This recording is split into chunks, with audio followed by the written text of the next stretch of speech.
Oke, halo guys, balik lagi bareng gue ya di channel Dividen Investor TV. Hari ini tanggal 19 Juni 2025. IHSG ternyata turun hampir 2%. Kenapa ini kira-kira?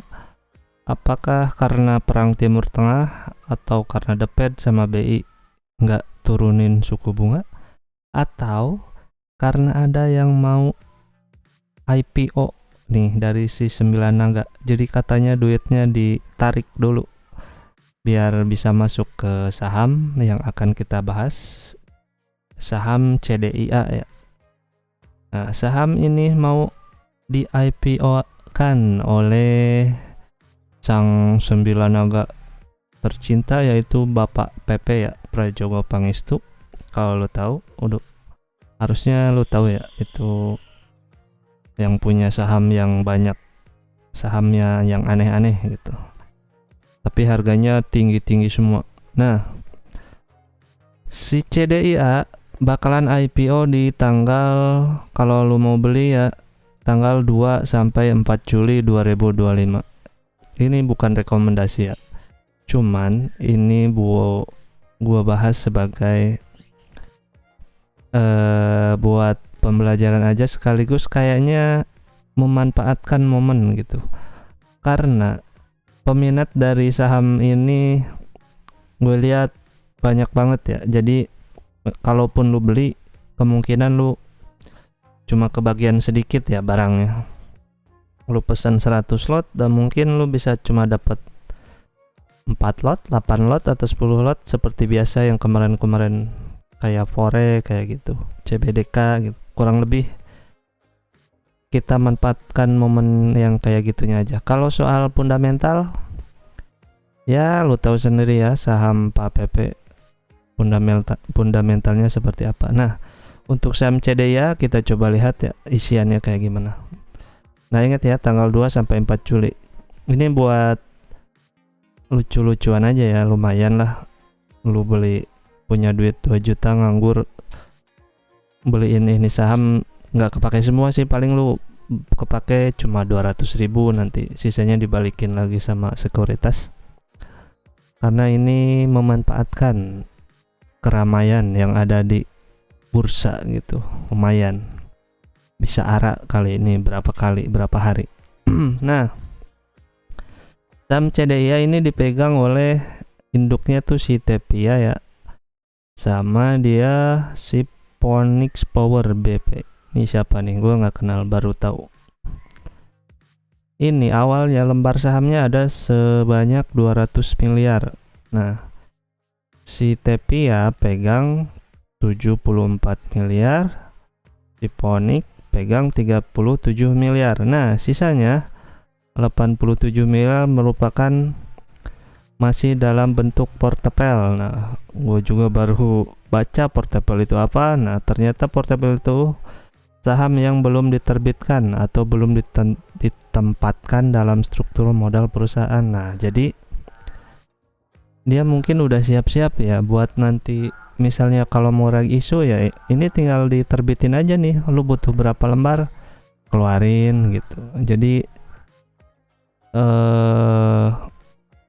kisi-kisi kedepannya nih bisa ada banyak rag isu-an gitu, mungkin ya, ini baru perkiraan. Nah, nilai mereka berdua nih punya nominal per lembarnya 100 perak ya.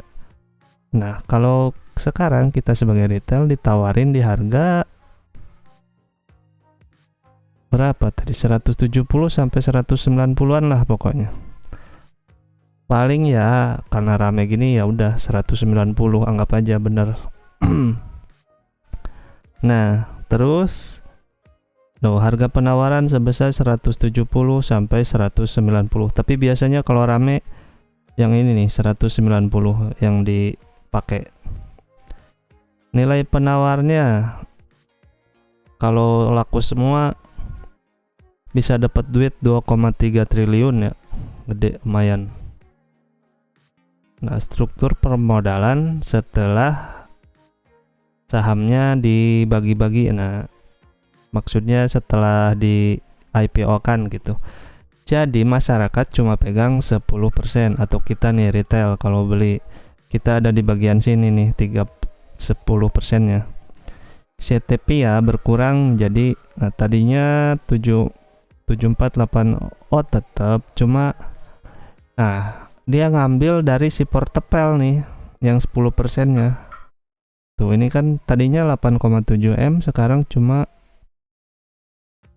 87 miliar tadinya. Nah, sekarang tinggal 75 lembar saham lagi. Nah, gitu. Berarti dia kalau misalkan butuh duit, tinggal korein aja nih saham ini, saham portepel di isuin gitu. Siapa yang mau beli dapat duit lagi gitu kan. Nah, itu kira-kira gimana? Menarik gak tuh? Secara fundamental nggak usah lah dianggap fundamental bagus apa enggak. Ini kita lihat dari hukum permintaannya aja. Kalau permintaannya banyak ya otomatis berapapun harganya pasti dilahap ya sama investor gitu. Oke, udah kebayang? Nah, gitu. Terus apa lagi?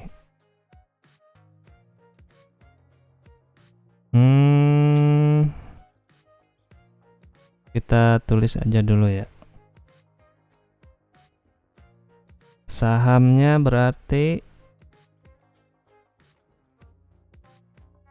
sebentar 10%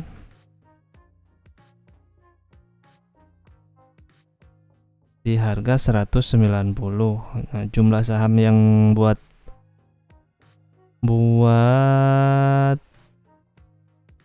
sebanyak-banyaknya buat retail nih 12 miliar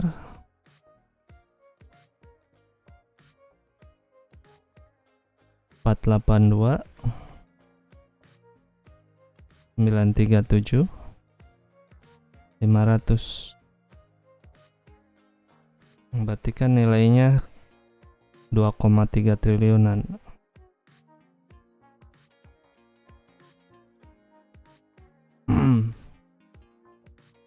Tuh 2,3 triliun gitu. Nah, kita lihat laporan keuangannya ya. Kita singkat aja. Kalau lama-lama ini 2 jam baru kelar. Lu juga pasti males denger.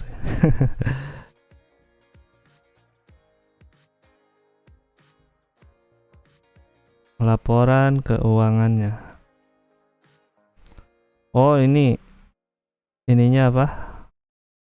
Dia mau gunain duit hasil IPO-nya nih. 1,5 triliunnya akan disalurkan perseroan untuk penyetoran modal kepada anak perusahaannya gitu. Jadi anaknya banyak banget ya perusahaan si Pak Pepe ini. Ini kan induknya TPIA, punya anak si CDIA. Nah, si CDIA masih punya anak lagi banyak nih, ada CSP, CCP gitu. Dan di sini juga ada nih. Di bawah sebentar.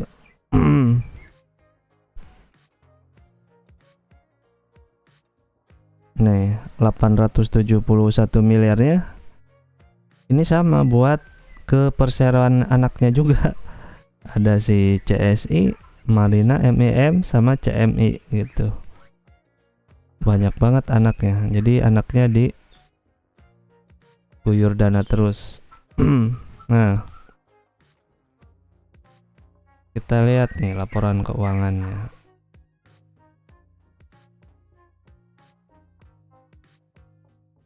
Dari mana nih? Dari sini. Total asetnya, aset lancar, aset tidak lancar. Jumlah aset 1,1 miliar ya, 1 miliar dolar jumlah asetnya. Ini 2024. Lalu jumlah liabilitasnya 328 juta dolar ya. Nah, kita coba. Tapi ini kalau dari masalah utang dia bagus ya. Maksudnya utangnya lebih kecil daripada asetnya gitu. Ini kan udah ketahuan. Liabilitasnya cuma 328 juta dan dia punya aset 1,1 0,75 miliar dolar ya, gitu. Terus nah yang penting mah kita lihat pendapatannya di tahun 2024 sebesar 102,2 juta dolar ya. Di 2023 cuma 75 juta dolar. Nah, labanya dari 2003 tuh sebesar 1 juta dolar. Nah, tiba-tiba 2024 langsung loncat nih 32 juta. Kayaknya ada apa nih? Curigakan juga ya. Harus dilihat di laporan keuangannya. Terus jumlah laba kompresif. Nah, kita laba yang bisa di ini aja.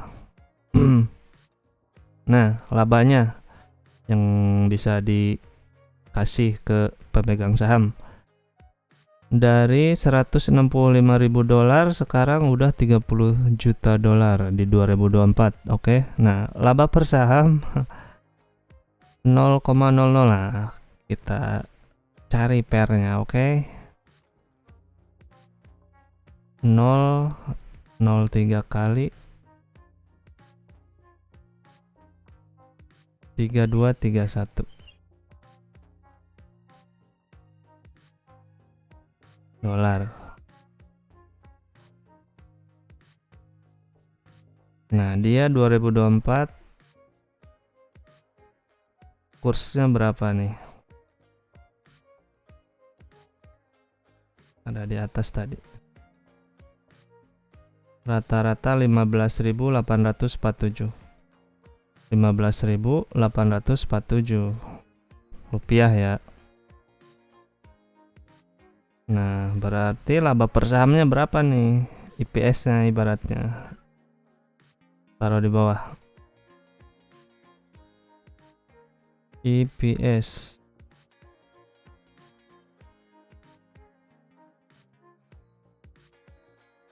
IPS-nya 5,1 perak ya. Kecil banget. Tahun cuma dapat 5 perak per lembar. Nah, kalau lu beli di 190, di pairnya berapa?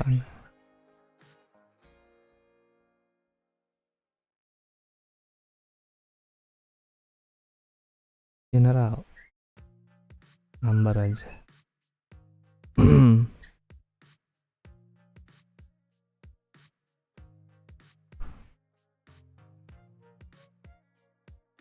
Kali lagi. Kok salah? Harusnya nggak segini. Nah.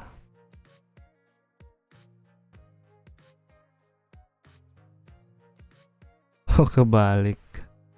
190 dibagi 5. Pairnya 37 kali. Gede banget. Memang kalau secara fundamental nggak masuk hitung-hitungan ya.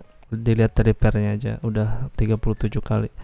Kalau gua minimal 10, maksimal di angka 10 kalian baru dilirik ya. Nah, gitu. Tapi karena ini memanfaatkan momentum, jadi ya buat seru-seruan aja gitu. Dari pairnya segitu. Karena IPS-nya setahun cuma 5 perak. Lo tahu sendiri. Perusahaan PPP kan suka pinter nyulap gitu. Nah, penjamin apa yang jadi penjamin ininya siapa? Sekuritasnya.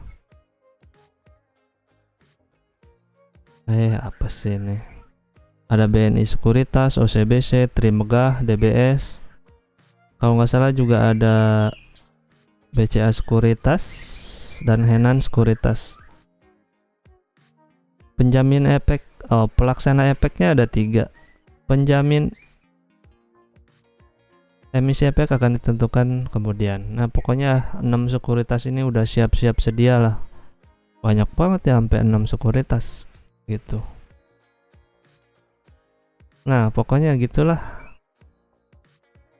Kalau menurut gua sekarang mah manfaatin momentumnya aja. Kalau secara fundamental mah ya jauh lah kalau buat beli secara fundamental.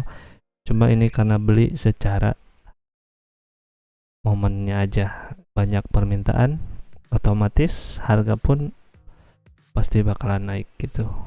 Oke, ingat kalau lo mau beli resiko tanggung sendiri ya, karena investasi itu harus berdasarkan resikonya tuh, harus menanggung resiko. Oke, segitu dulu. Terima kasih telah menonton video yang gak jelas ini. Mudah-mudahan ada manfaatnya sedikit. Oke, karena hutang harus dibayar.